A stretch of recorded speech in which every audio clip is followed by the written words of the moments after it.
Good afternoon, everyone. Welcome to DeakinPrime. I see a lot of familiar faces, but there's always a couple I don't know. So my name is Simon Han. I'm the CEO of DeakinPrime, which is the corporate education arm of Deakin University.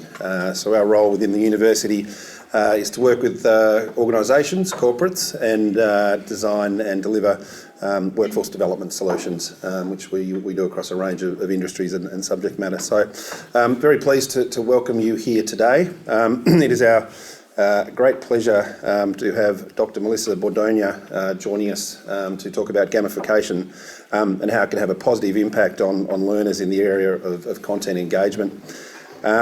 Gamification is one of those areas or words that's been bandied around in learning for some time now, but there's still quite a number of myths and misconceptions circulating. You don't need hundreds of thousands of dollars to do gamification. So today we're very fortunate to have Melissa to help dispel those myths and that gamification only means creating expensive whiz-bang online games and how you can begin redesigning your training programs in an affordable and effective fashion. So Melissa is the Director of Global Educational Network Technologies and founder of The Savvy Academic, a brand focused on championing innovative 21st century teaching and learning approaches. Melissa has a PhD from the University of Denver in Human Communication Studies. Gives you a little bit of a clue where Melissa came from originally. Did tell me married an Australian man who brought her back here, and they collectively have 7 children. So I think that's actually quite an achievement in itself. But outside of that, over 18 years of instructional design, teaching and training experience both in the US and Australia. Designed hundreds of face-to-face blended and e-learning courses for clients in education and industry, including Johnson & Johnson, Pacific, Empower Institute, University of Notre Dame and Metro State College in Denver. So very pleased to invite Melissa, if we give her a warm welcome to talk about gamification. Thank you, Simon. I appreciate the lovely introduction. So how many people, because I'm still looking at faces, have ever been in one of my workshops? Ooh, okay, a few. All right. How many have seen me present, if not a workshop? All right. Oh my goodness, I have things to live up to now. All right. Well, for those of you who don't know me, I like to model what I talk about.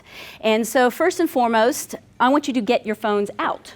And I'm hoping they're smartphones and not just the simple texting kind.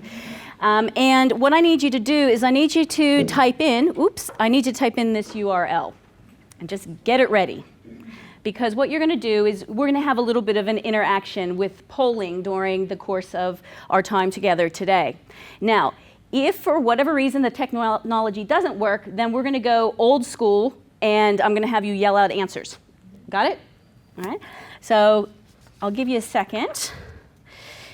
I'm also twice during the presentation going to have to nip out of PowerPoint and into YouTube because when you start using other people's computers, sometimes what you had planned doesn't always go as smoothly as you thought.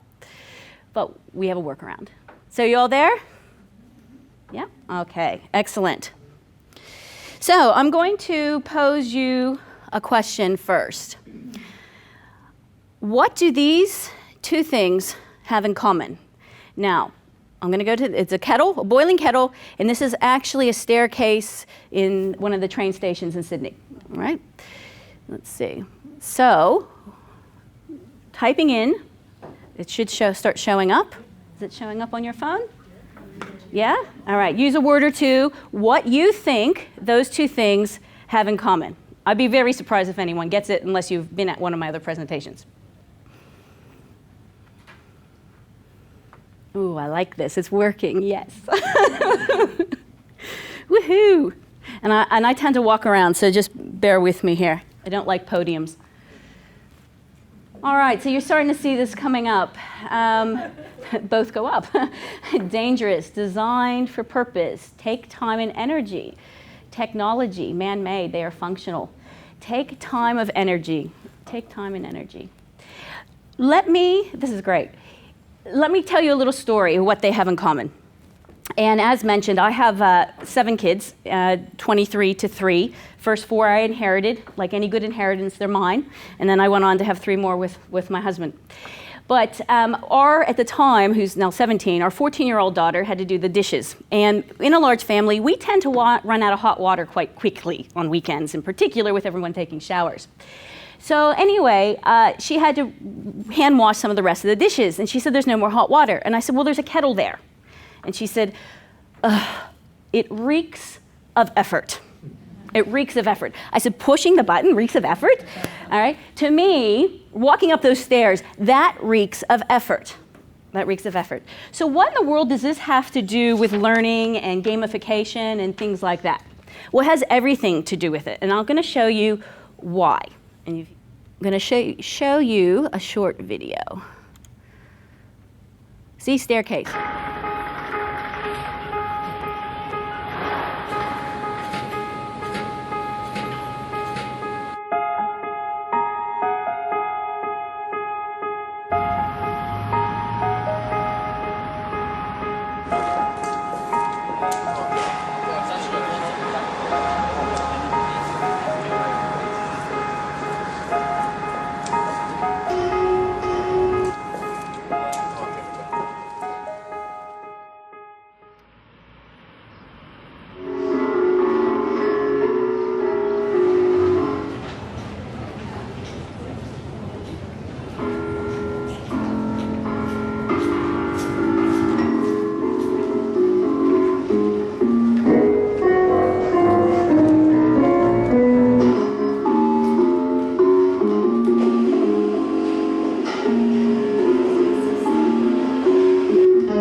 So, as I was saying, it has everything to do with learning. Because for me, as an educator and having taught university, having done corporate training and designed all these kinds of things in between, for me, learning is about behavior change. All right, getting someone to do something, getting them not to do something else, getting them to do something else more effectively. And what I find after a while is that carrots work a lot better than sticks. So you can have people do your training programs because they have to. That doesn't mean that change is going to happen. That doesn't mean that you're going to get anything more than ticking a box. So after a number of years of seeing this and getting really disgruntled, so to speak, I wanted to see what I could do differently to really re-engage my learners. And so I started looking into this concept of gamification. Now, gamification is a tool. It's a tool like many other tools that we have in our toolbox as learning professionals. But we'll talk more about that along the way. So what we're going to do today, we're going to do three things. I'm going to give you a quick industry highlights about gamification, very, very quick. We're going to spend most of our time playing fact or myth, which you'll need your phones for. And then someone, or maybe two people in here will get to win a prize. I have these really handy-dandy, super-duper gamification cards, $50 value, plus shipping from the UK, because it's the only place you can get them. A lot of fun, and I'll tell you about those later. So you all with me? You ready? Okay. All right. PR Web reported last year that the gamification industry, and this is the industry, this is not just gamification learning, in 2013 was a $421 million business, and two years ago. They were projecting that by 2018 it's going to 5.5 billion, okay? Now this is the industry as a whole, so that's the application across learning, across marketing, across websites, across employee productivity, it's everything, right? But what you were looking at is a 67% growth rate, right? So this is big and it's not going away. But what in the world is it? So we're going to play this game, fact and myth. So you got your phones ready? All right. So the first question or the first statement, gamification and learning games are different things. Is that a fact? or is that a myth?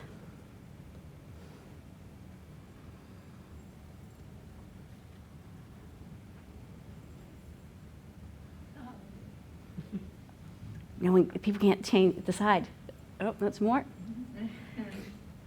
Okay. Oh, you guys are just having fun now.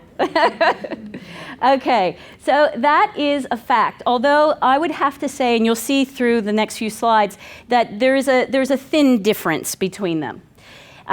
Like any good academic, I like to conceptualize my terms. I like to define them, and how we define things then frames it and where we go forward. There are a lot of definitions out there for gamification. All of them fairly similar in nature, but personally, I like the way Dr. Carl Kopp from the US had framed it. In this case, he defines it as using game-based mechanics, aesthetics, and game thinking to engage people, motivate action, promote learning, and to solve problems. Right? That's the way he conceptualizes it. This is the way I use it. Now, some suggest that in order for it to be gamification, it has to be applied to non-game settings, things that aren't games. So here, chore wars. Like I said, I have 7 kids. We have lots of housework to do. There's a lot that's produced. And so I thought I would be quite clever. And Chore Wars is a free platform that you can go in and use, set up all your users in the back end, even set the tasks, set points, set rewards, all these kinds of things. So I created my username that is called She Who Knows All, right? And I thought it was quite clever. Then I invited the entire family. So I spent probably like a few hours in the back end setting this up and thinking, oh, this is really great. Sent an email invite out to the rest of the family, including my husband. Not one of them accepted the invitation. And of course, my kids said to me, well, Mom, this is just obvious that you're just trying to make chores fun. That's just not gonna work, right? So, you know, maybe it'll work if they're pre-teen, but my teenagers, they're a little too cluey. Now, whoops, did I go? No. So the distinction then with games is looking at it this way. A systematic or a system in which players engage in abstract challenge defined by rules, interactivity, and feedback that results in a quantifiable outcome, often eliciting an emotional reaction. So learning games and serious games and even simulations tend to fall under this definition and not that of gamification. They tend to have a clear beginning, middle, and end, okay? And they're used to teacher reinforce a particular skill. So something like Candyland. How many people are familiar with Candyland? Played it, some of you? It surprises me how many people haven't as kids. So I grew up playing Candyland. Very much has all of those elements, as we discussed, of a game. Okay? Beginning, middle, and end. It has a bit of competition. It has rules. You get to pick your avatar, all these kinds of things. So let me ask you this then. Gamification and serious games are trying to solve the same problem. Sorry. I get a little tongue-tied sometimes.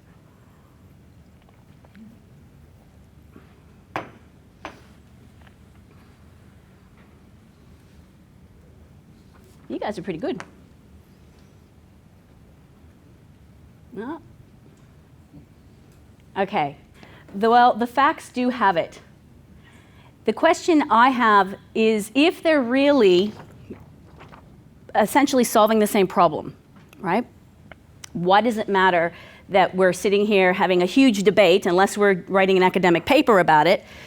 If we're using it and applying it, do we care, right?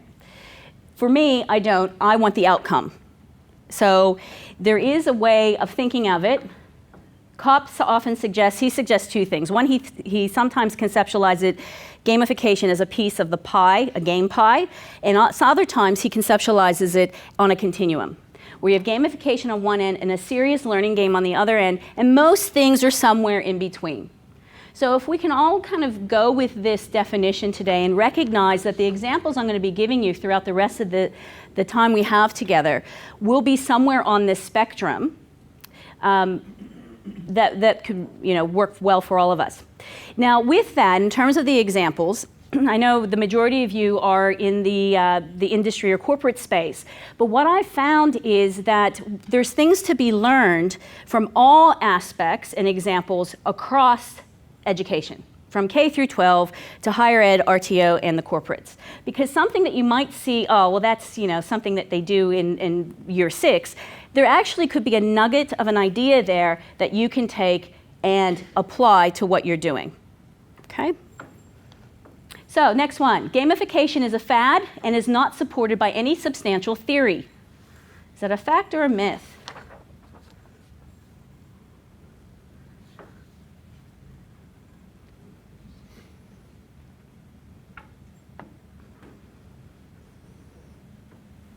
It's amazing how much technology is advanced, because when I used this app and software 2 years ago, it kind of hiccuped on me, and today it's perfect.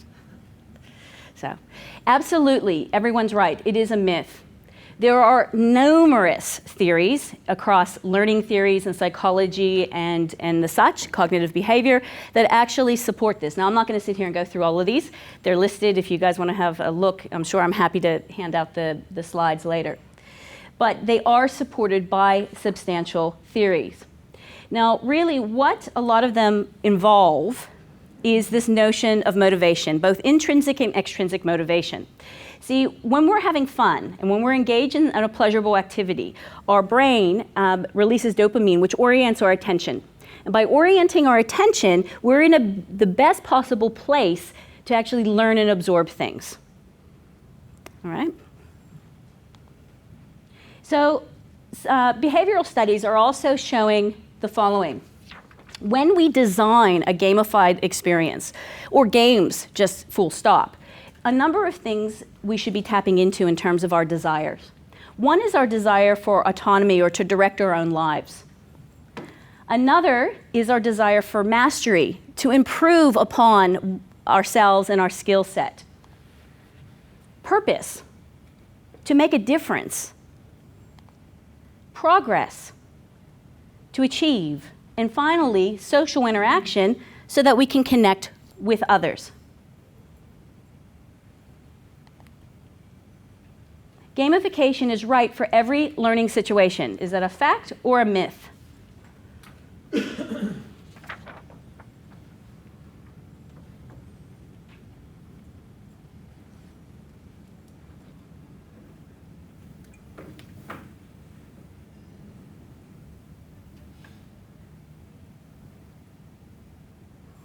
Excellent.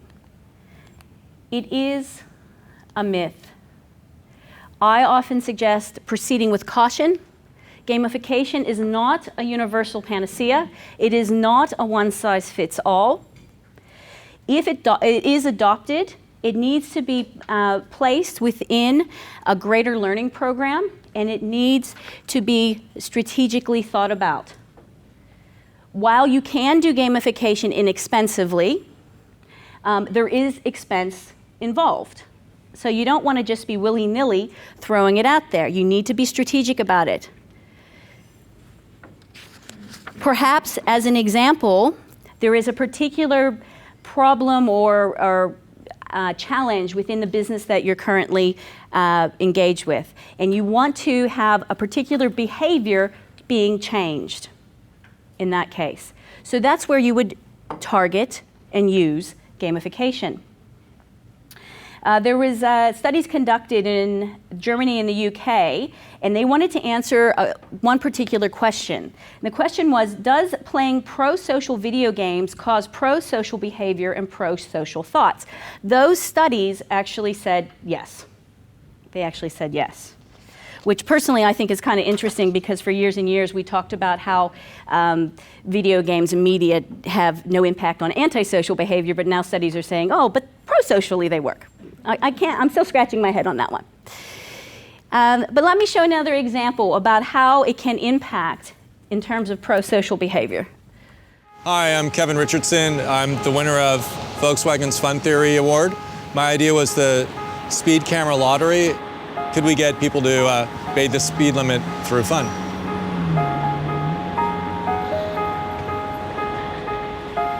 I really believe that fun can change human behavior for the better, and I was really thrilled to see that my idea, which started as a scribble submitted into this competition, might even become reality.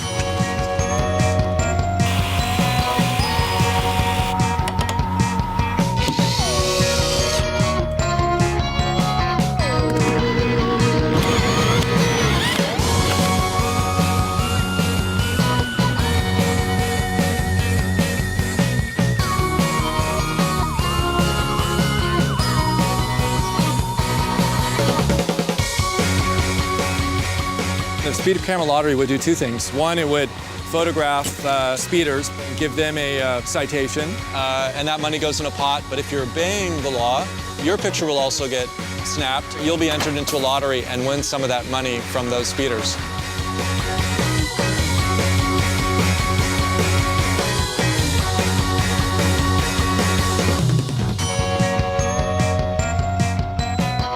Jag kör alltid lagligt, men tveksamt om man vinner. Det är ju en bra positiv grej det där.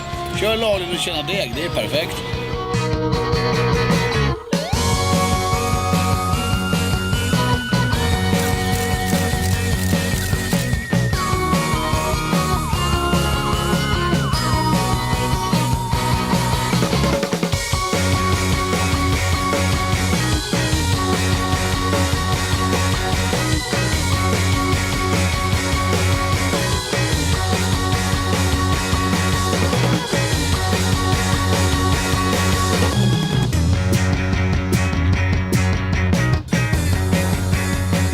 Would you guys not speed if you knew you were going to be potentially winning some money? Yeah? I'd think about it. All right, so going back to our little poll here. So gamification is foreign to learning professionals and educators.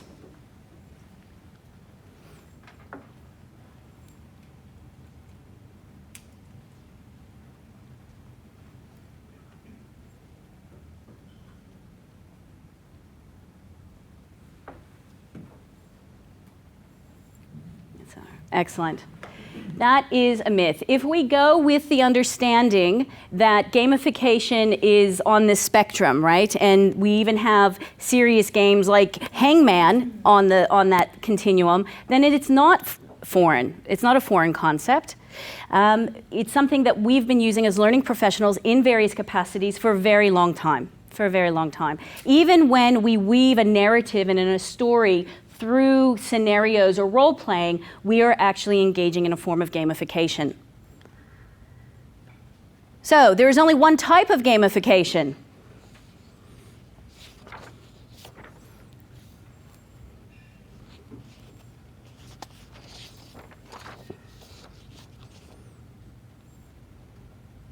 You guys are too good. Too good. So yes, that is a myth. That is a myth. There are actually, if we go with Karl Kopp's work, he actually has identified two types of gamification. There is structural gamification and content gamification, but we'll look at structural gamification first here. All right? This is what typically, you can use either or both.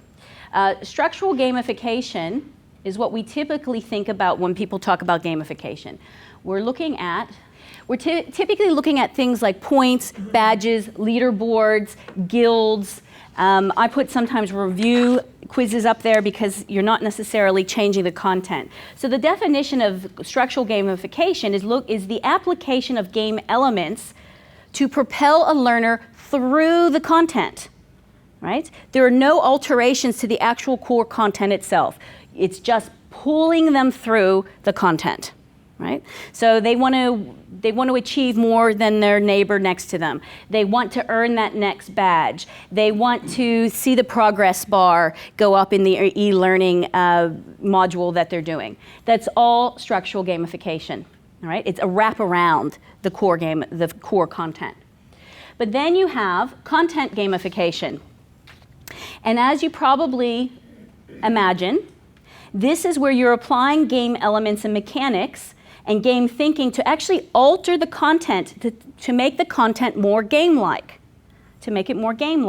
So this is where you look at challenges and quests. This is where you look at, I put Mystery Madness up there just to be silly, but things like building your characters and your avatars, curiosity triggers, and if the games or review type quizzes are actually where the content is quite different, then that can form there as well.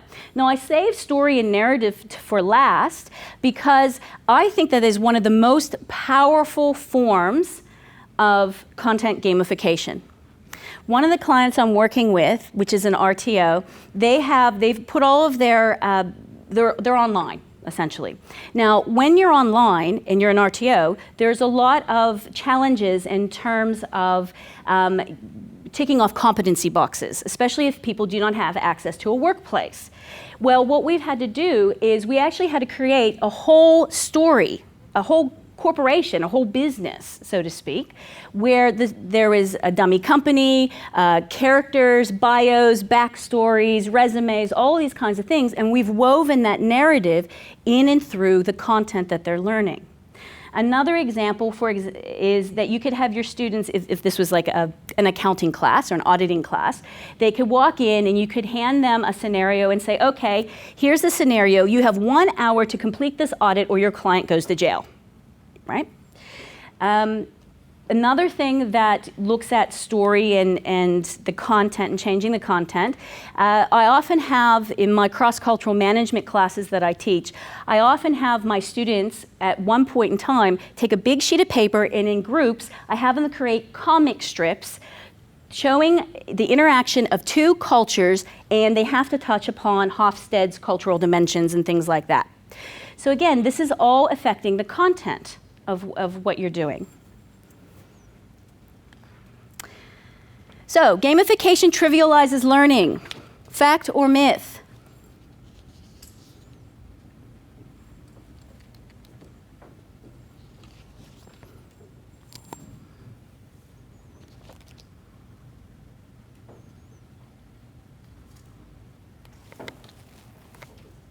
Okay, quite clearly you guys think that is a myth. And that is true. It all depends on your design. It all depends on how you do it and how you integrate it.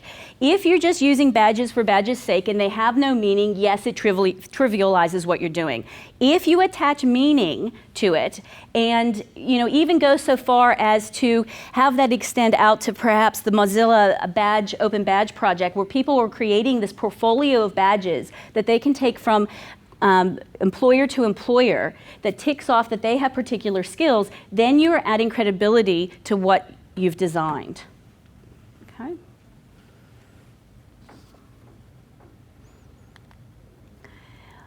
Learner interactivity and feedback are key components in a gamified experience.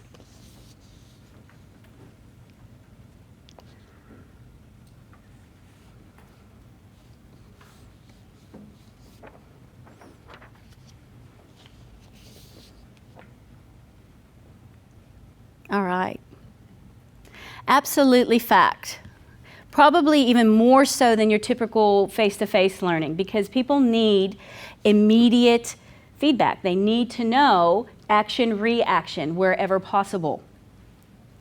So I threw up here, obviously solitaire, but you get a reaction. If you don't put something in the right place, it bounces back, doesn't it? That's a form of feedback. Gamification is only about whiz-bang, online, serious games, or simulations. There was a little hint about that answer to that in my intro.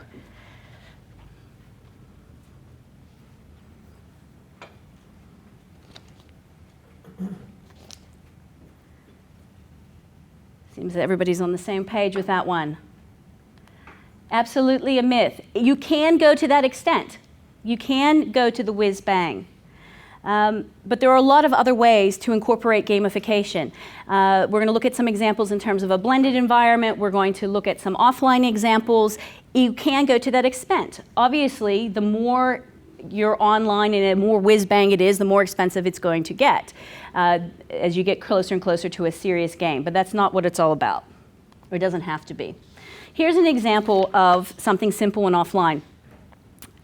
This actually came up in my Facebook feed months ago, and I have no idea why, but it did.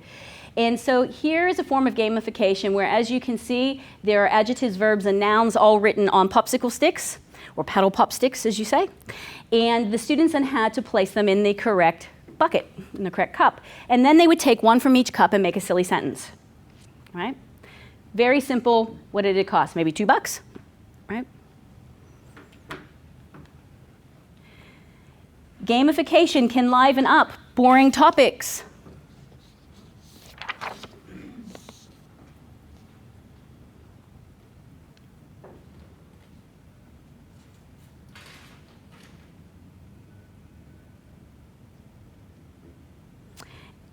and it is absolutely a fact. It really comes down to your creativity and your budgets, right? You can do compliance training and do what most organizations do and just tick off the boxes, and that's fine. The boxes are ticked. Or you can create something a little bit more interesting and creative and actually hope and weave through the ability for people to integrate that into their behavior in their workplaces, which is what's supposed to be happening, right? There's an example of this that I was involved with a while back. We had a client who had compliance training, and it was about bribery and corruption and things like that. And one of the things that we did was we came up with a nautical theme. The original idea was to use pirates, but again, that didn't quite work when you're dealing with bribery and things. So we were actually battling the pirates, right? And as they would go to the different islands and they would learn about the different issues of the compliance, they would gather particular rewards and level up and all these kinds of things. But there are ways of doing this.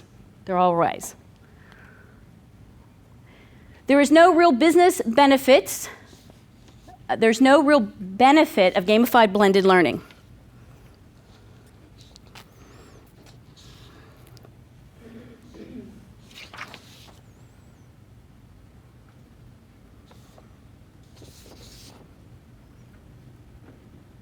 Absolutely a myth. Absolutely a myth. I'll show you two examples. As many of you are probably aware, all being in this field, blended learning seems to be probably the best option for learning, a combination of both the face-to-face and the online. And so it would go to figure that a blended environment in which to gamify would also work quite well. Now, these aren't specifically, this one isn't specifically a learning, but it is, if you think of learning quite broadly. This platform was actually developed by a couple whose son had such severe anxiety about dogs that when they would drive down the street, the poor kid, when he would see a dog outside the car, would get on the floor of the car. Right? So as parents, they were really, really concerned with, this behavior and wanting to help their child. So in conjunction with a number of therapists and psychologists, they actually came up with this platform. And what happens is, in the back end, the parents go in and they can create challenges, quests, rewards for different things that the child then does offline, right? Or maybe practicing their coping skills, those kinds of things.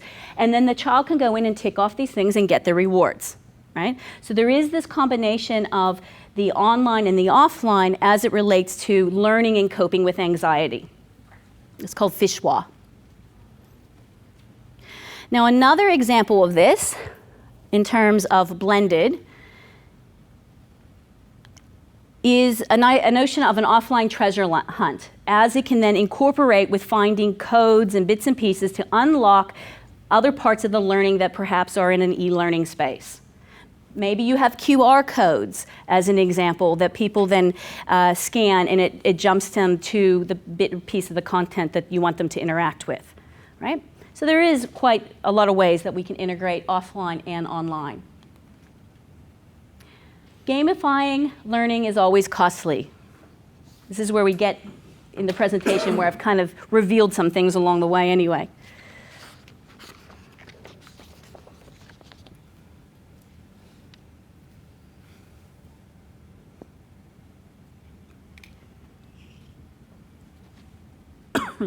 Yes, it's absolutely a myth. You guys got that right. So I'll give you an example. You can still do whiz-bang online things, but you can borrow and use other people's platforms. How many people are familiar, and you can be honest, with League of Legends? Know of anyone who plays it? A few of you do, yes?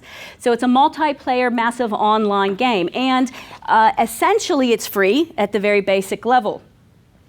And what you can do with something like this, of course, they put millions upon millions of dollars into this platform. But what studies have found, a Harvard Business Review study in particular, found that these types of games are actually really great to grow leadership skills and team building skills. It's like the new experiential learning and team building for the 21st century, as opposed to going off and doing high ropes courses and things like that. So what they're also teaching in here is higher order thinking, quick decision making, risk taking, grabbing and releasing leadership. Now, this is only good if you have a strong offline component, a debrief, a blend in terms of using this online and then bringing it back into a classroom and making sense of it with the learners. But you can use this. It's free, right? You might get some people addicted. So, but as an example, and here's another example. This is from a community college in the US, which is kind of like a diploma level education. And they had to do what we would call here in Australia literacy and numeracy training. So primarily it was an English composition class. It was a grammar class. And I don't know about you guys, but when I took grammar in high school or whenever it was not the most exciting thing, right? And of course these individuals felt the same way. Now there's a great video out on YouTube about it. It's called Grammar Olympics, if anyone wants to look it up. But I thought I'd refrain from showing that to you today. But they had a very limited budget. And what they did was, in one of the main areas of the university or of the college, for a day, for a morning, they converted it to all these little stations, all these games, and in and through these learning games, they were adults, were reinforced grammar rules, right, and all of those kinds of things. And they won medals, and they had leaderboards, and all of these kinds of things. There wasn't a bit of technology involved, not a bit. But the outcomes were quite remarkable. Where the teacher wasn't getting hardly anyone in her classes to listen to her lecture about grammar, people were actually showing up having fun, and the tests corresponded to positive outcomes. You can't gamify assessments.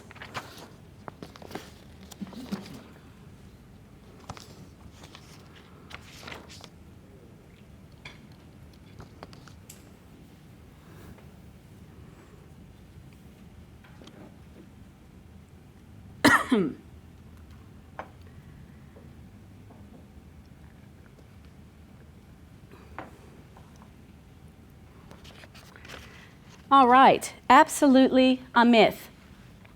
This surly looking young man happens to be my 11-year-old. And last year when he was in year 5, he was tasked with learning about an Australian bushranger. And he had to go learn about the person's life. He had obviously particular criteria that he had to meet.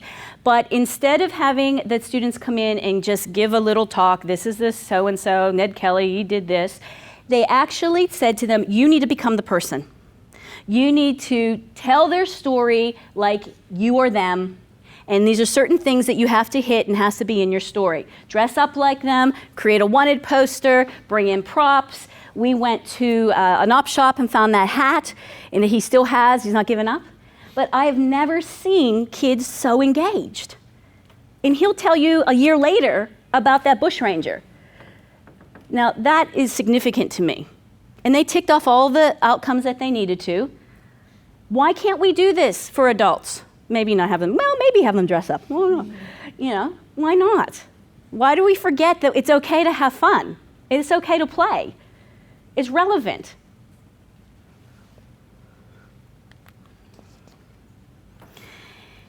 Gamified learning does not return significant results.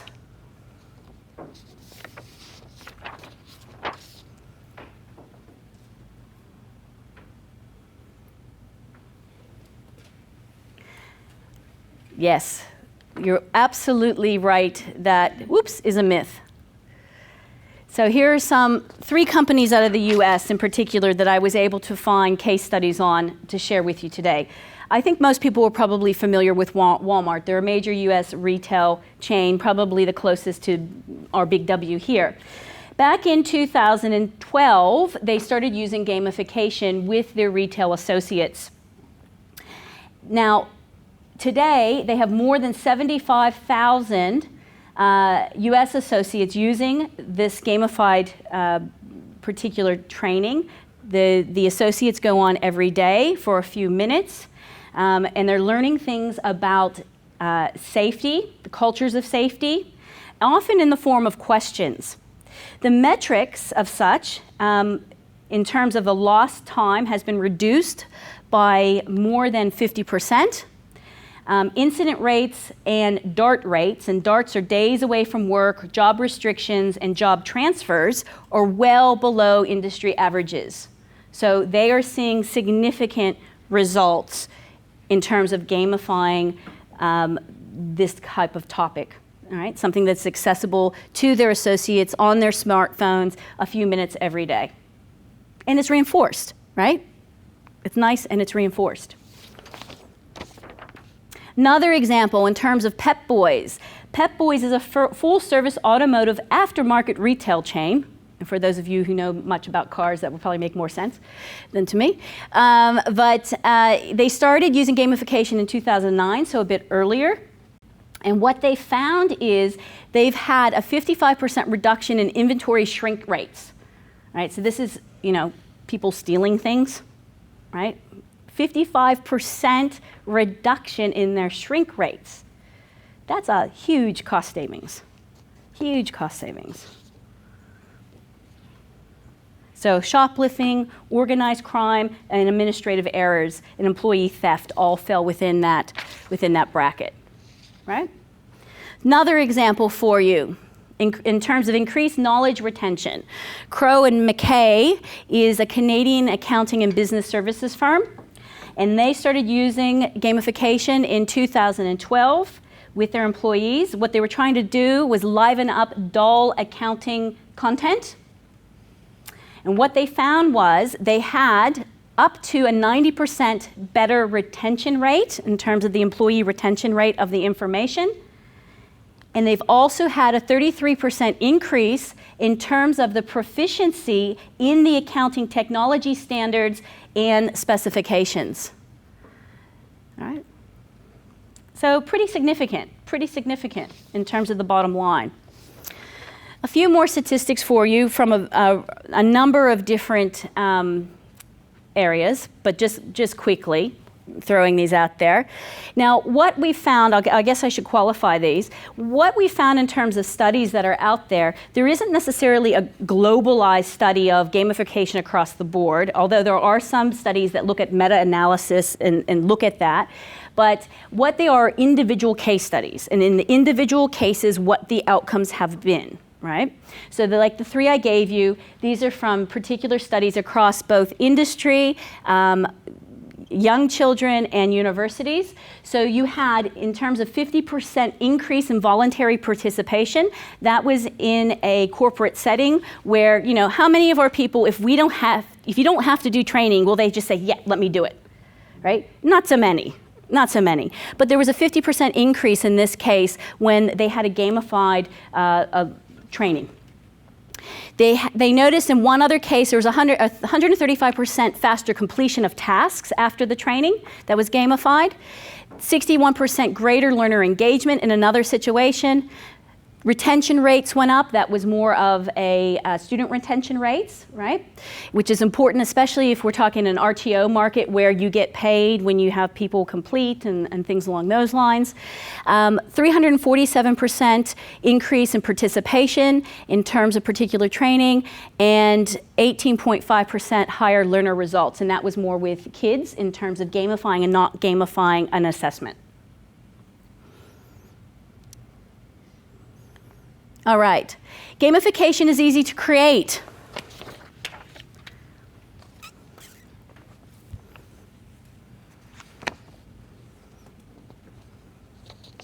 It is easy to create.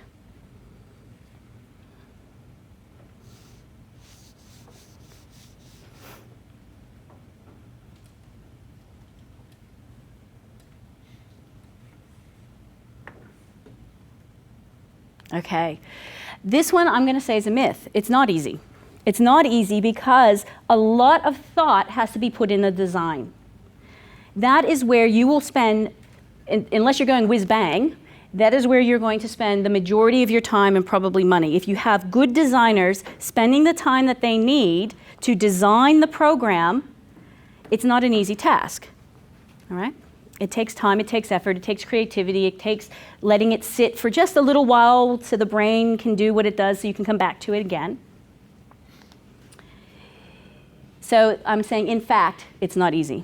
part of that is doing something or having a process. In other presentations, I actually walk through a design process. And these cards I've found are really good for that. There's a number of cards out there. These are actually, they have 4, just like a regular deck of cards, they have 4 suits: motivation, victory conditions, game mechanics, and social mechanics. They're really essentially a set of 52 variables, so that you don't have to keep all the potential or different variables in your head, game variables or game elements, that you can have a play with those. It's really good in terms of collaboration with an instructional design team and to see what you can come up with. But it's also good to have a process to use those as well.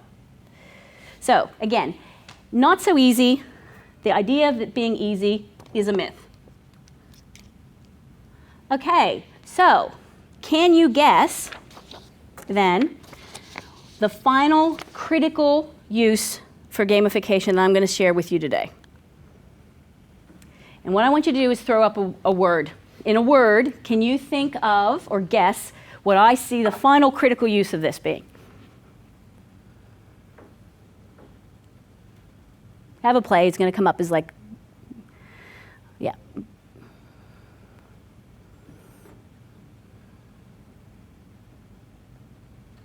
I like that.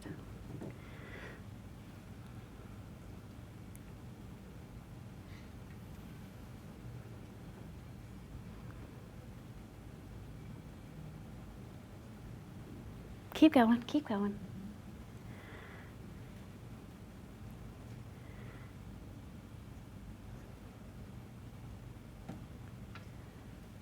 Let's see what we produce at the end of the day. I can share that with everyone. Safety, empowerment, educational, participation, fun, learning.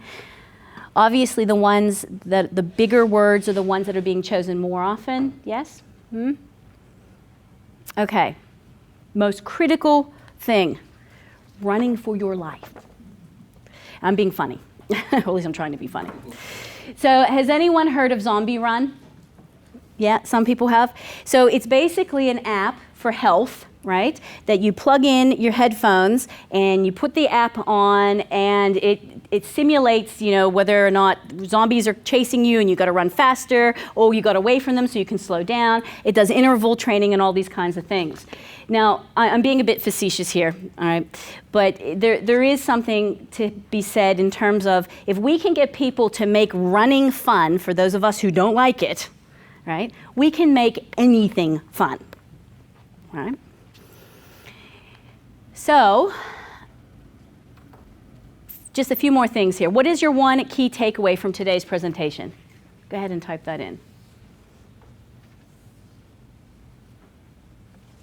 And there'll be plenty of time for questions.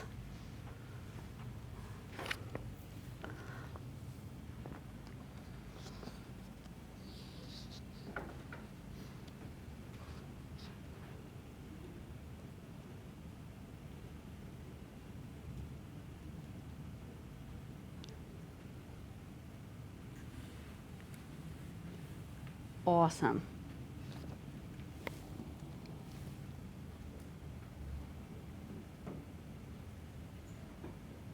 I love this. It's collaborative, right? We're doing this together, creating this.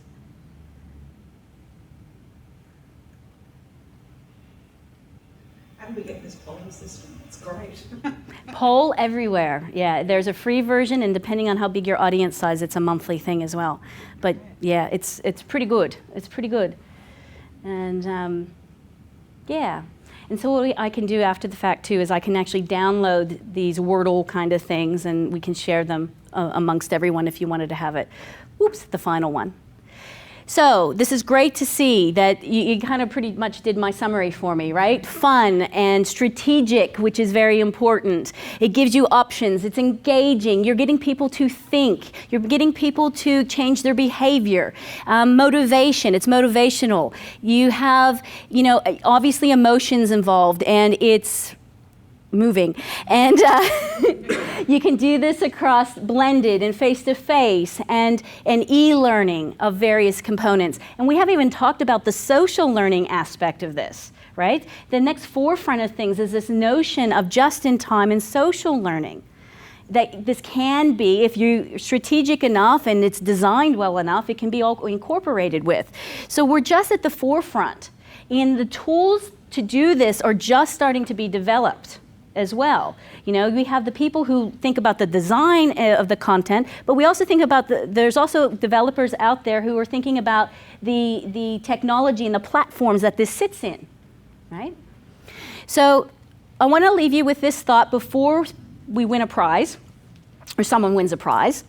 And what we learn with pleasure, we never forget. So I really want you to think about a time that you were having so much fun and you were learning something that to this day you do not forget it. For me, it was sailing. For me, it was sailing. And I didn't go out to learn to sail. I actually was taking an interterm course called Culturally Diverse Teams. And in the morning, we were learning about teamwork. And in the afternoon, we were practicing teamwork by learning how to sail. And I absolutely fell in love with sailing. You know, but I never forgot that. Nor do I forget all of the things about the teamwork that I was learning either. Sorry. So, having said that, I have a giveaway. And I actually have two giveaways. So there's two ways that two people can win one of these gamification card decks. Is anyone here interested in this? Yeah, some people, yeah. Okay. For those of you who don't win, I apologize. But they're made by a company called PlayGen, and they're called Adding Play. Now, I don't get any kickbacks from this, unless you go onto my website and buy it through there, then yeah. But it's called Adding Play. You can get them through Amazon or through their own website, right? And they are leaders, PlayGen's leaders in the UK with doing gamification, primarily not in the learning space, but in the more marketing those kind of spaces. Anyway, so there's two ways. There's one way is to go onto my website and subscribe to my updates, all right, to learn more about it and all those kinds of things. I promise I do not inundate people with emails. I really don't. Maybe once a month if you're lucky. So that's one way, and then I'll choose someone randomly from there. Now, the other way is that under the table on one of your seats is a piece of paper, so feel under the table, and that person will get it right now.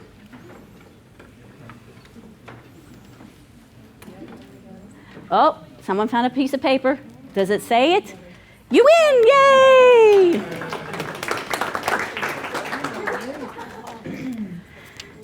There you go. Thank you very much. Thank you. You're welcome. So this is, if you want to stay in touch, if you want to learn more, I tend to curate a Scoop It curated magazine, and that's what it's called. If you go on to Scoop It, you can follow me on Twitter. There's my email. Obviously, connect with me on LinkedIn. I love having conversations with people. The whole purpose of me starting the Savvy Academic was to provide professional development for learning professionals at all levels and stages, because I think it's through you that we can make a difference. I'm only one person, but together we actually have a far-reaching influence. And so this is part of my passion, and that's the website. And for those of you who wanted to do that, the bit.ly link's up there to make it easy. So thank you very much for your time. I'm happy to open it for questions. And yeah, there we go.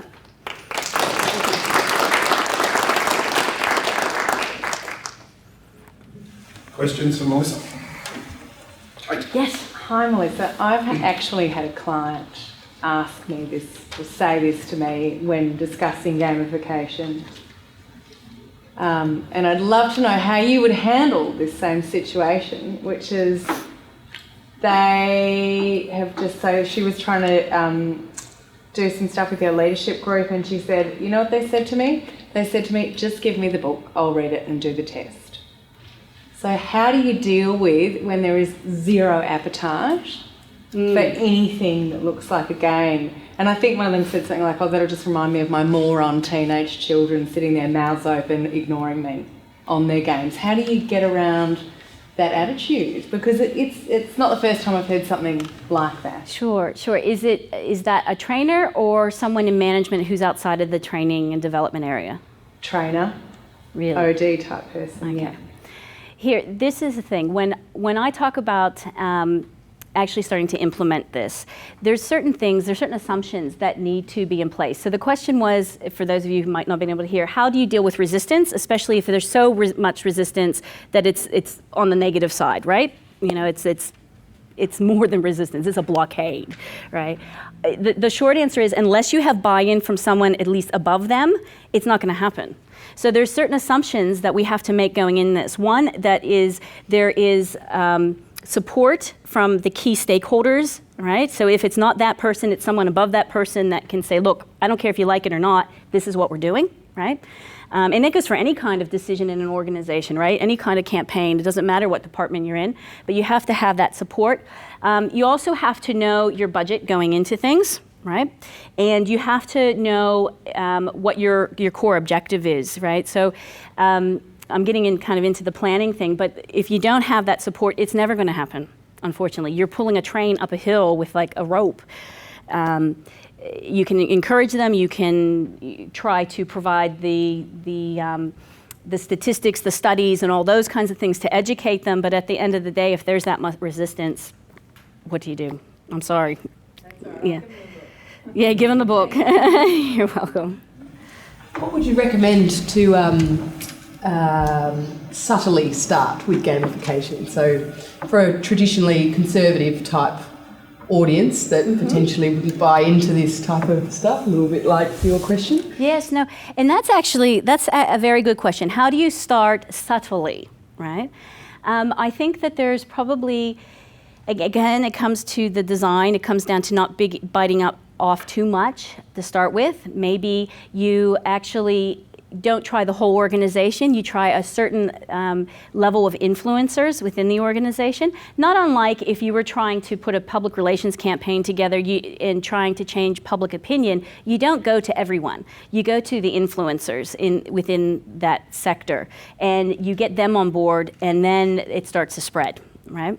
So again, it's being very strategic on how you do it, starting off small, and things along those lines. I know it's not overly specific in terms of X, Y, and Z, but that's where I would be starting. You know, I'd be incorporating a little bit here, or a narrative there, or a scenario here, or a role play there. They don't need to know that it all sits together in the learning program perfectly, but you know. So it is that. Yeah, it's getting them used to it. Sorry, do you think just tying those other two questions together, the personalisation aspect, like your son as the bushranger, rather than presenting the game as this is something fun, rather the subtle approach, this is something about you. And that I've always found to be a lot more buy-in if people can actually talk about themselves and something personal. And do you think that? I think that that's a very valid point. Absolutely. It's about me. More like who likes nothing better than talk about me, right? Likes talking about themselves. That's right. I think, look, at the end of the day, there's no recipe. There's no one size fits all, right? It's about the circumstances and the audience and what you have to work with, both financially and creativity-wise. So I think that's a really great approach, and if it works with your learners. Absolutely. Yes. Do you find that you need to be explicit when you're talking about, because a lot of these things I would have thought you could put in and you wouldn't even really have to have a conversation that they're gamification. You know, I'm thinking as learning professionals we use a whole lot of models and frameworks. So if we were building in some of these things, you wouldn't necessarily need to say to a client, oh, we're going to gamify it, unless they wanted to talk about it. Exactly. But these are just simple tools that you could say this aids engagement, this ties into, this is how you can get more participation in a blended. You don't actually have to call it, so I mean it's gamification by stealth, but if the word itself gets in the way, what's your thoughts on that? I think you're 100% accurate. I mean, when we were developing some of that stuff for J&J, the term wasn't even coined yet, or at least it wasn't in the vernacular as it is now. So I think, and again, we've been doing these things for a long time in various ways. So it's not necessarily like we're doing something completely radical, unless we're going a bit more to the whiz-bang area. I think what's different is that we're being a little bit more strategic about it and how it fits in the learning program, or a little bit more thought. But absolutely, if the word's getting in the way, don't use it, right? But some people, for some clients, that is the draw. Oh, you do gamification, yay, I want some of that. So it's much of a muchness. Yeah. Yes. Thank you, that was great. Is there any data about to show that gamification is particularly effective with particular, say, learner groups or demographics or? Not, in terms of the broad base, I haven't found a study that just focuses on that. Again, most of what's been done is very specific to the situation that it's being used in. There are a few studies that we call meta-analysis where they're trying to look at what other studies that are out there. In Carl Kopp's book, his gamification book, he actually discusses one or two of those studies, and I've pulled a few bits and pieces out. But I haven't seen a lot on that yet, but that doesn't mean it's not out there or being done. So. Yes? How do you deal with situations where the gamification becomes such the people get so involved in that gamification, or your clients get involved in the gamification, that they sort of actually tend to lose sight of, it becomes more about the game than the learning. We've got a team member that's like, let's gamify everything, and we've really got to go to the nth degree. What sort of tips do you have for bringing that back to sort of focusing on, yes, we want gamification, but we want it to be about the learning as well and make it meaningful? Is there any sort of tips you've got around that? Okay, so the question is, what tips do I have when some individuals of the team become more focused on the game than the learning? Yes? Okay. So I think there's a few things. One, harness their energy, right? You don't want to lose sight of that. But maybe it becomes more of a consulting kind of role. It's asking them, well, what are you trying to achieve? What are the outcomes? Asking the questions to get them to start thinking deeper, as opposed to saying to them, well, we can't do that everywhere and you're being too surface level. You can kind of get at the same thing by asking the right questions and getting them to think and direct their energy back to the strategy with it. And it doesn't hurt to point out too that, look, the budget only allows so much, so we need to really focus on the one or two things that we really want to accomplish. I think that's the best way I would be doing it. Yeah. Yes, hi. Thanks, Melissa, that was a great talk. Just wondering, the examples you used of success were predominantly American ones. Just in terms of your experience, are there organisations within Australia that are succeeding and effectively using gamification at the moment? I may not be the best person to speak to this, so if anyone else can chime in, I can only speak to my exposure. There are some companies developing gamified learning for clients and doing quite well with that. So there are some examples out there. I haven't come across a plethora. I was recently asked to tender for one of the major grocery chains here in Australia, and they wanted a gamified experience to go across 15,000 of their employees, and they wanted a serious game, right? And now, as I said, when we get to the serious game side, there's serious money involved. And so when I put the proposal to them, and we know these chains have, pockets. They were like, "Woo, that's expensive," and I said, "Well, yeah." So I don't know if it's cost prohibitive. I don't know if people just need to be more educated. I don't know. I think it's happening in subtle ways, but I don't think it's being broadcasted necessarily. Does that fit with your experiences? Yeah, I was actually going to ask Aaron, President, who's our DeakinPrime digital learning designer, worked on a program last year for one of our clients that included elements of gamification, particularly around badging. I don't know if you want to share what that design was and how that worked. Yeah, look, we often would, I think that does reflect what you're saying. I think in the States it's a bit ahead because I'm looking at some platforms in the States even. There's I think they're called Gaming Edge, and they've released their LMS around gamification and also a rapidly learning tool around gamification. Here, I think what we're tending to do, except in the retail space where there's much more appetite even here for gamification, if you say gamification, you're always going to say gamification get in the door, but generally with a lot of our clients, we just do it as a matter of course we do badging not necessarily in a competitive way. I think maybe the Australian culture, it's not necessarily that you want to compare yourself on a leaderboard, but we often use badging in the context of tracking as a way of like, it's almost like I guess it's a glorified dashboard, but it is still that gamified element of intrinsic motivation focus. I think that's probably one of the cultural differences with the States. And the other elements here, which we really use in context of a blend, is simulations and scenario-based stuff. And there's also I think there's interesting tools coming out now. There's Branch Tracker and a few tools like that, which are really allowing really cheap and fast simulations with scoring elements in there as well, which we're certainly leveraging as well. Yeah. And you know what, I'm just going to pick up on something that you said there in terms of the cultural differences while you talked about the US and Australia. One of the things I was asked was to quasi-judge or give some feedback to, it was really interesting. It's the Australia-China or China-Australia kind of project of some sort. I wasn't even aware of it, but they found me and they said, hey, we have two teams that are producing a gamified design, not necessarily learning per se, but they were apps, right? And there's some learning involved in that. And they said, they'll present to you and they get, they'll pitch it to you and give them some feedback before they go and do their big pitch.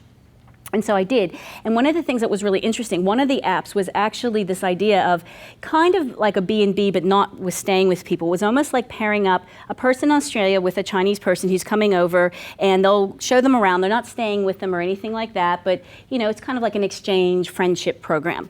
And they wanted to have this in the app, and they wanted to provide badges and things like that and rating systems. And like you do if you're rating a hotel or something, as an example. And they said, well, but if someone gets a bad rating, we'll take stuff away from them. And I said to them, okay, that's fine for an Australian culture, which we're fairly individualistic and things like that, but the Chinese culture is very collectivistic, and it's also, there's the norms about saving face and things like that. So putting that out there publicly and taking something away is not necessarily a culturally good idea, right, to get the outcomes that you want. So when we think of, and it only adds another whole layer of complexity, especially when we're talking about structural gamification and earning badges or leaderboards and however you want to do that, but it adds another layer of complexity depending on the culturally diverse backgrounds of the learners themselves. So just something as an aside, just to kind of throw out there that, that I think is kind of important to think about as well. It wasn't myself, but I'm a lecturer actually at Deakin University in the Graduate School of Business. But one of the members from our research team, they were actually funded to do gamification of health and wellbeing within the organisation. And so it's called Teamtopia, and basically it was run within a construction engineering organisation. And basically it was getting people to understand, what are we talking about when we're talking about mental health? And it's talking to a group of people who culturally may not usually want to put their hand up and say, you know what, I'm struggling a little bit. And so they gamified the entire process and said, there's questions here about, what's my mental state like today, and how can I talk to someone else today, what can I do for my colleague today, and these sorts of things. So yeah, it's certainly, I think it has a place and can get over some of those cultural barriers. Absolutely, and that's an education piece more in as much as it's a social piece and change, but there's a component of education and learning in there. So it's a great example. Any more questions? I don't think I need a poll to say that I think we all got a lot out of it. Melissa, it was fantastic. So thank you very much.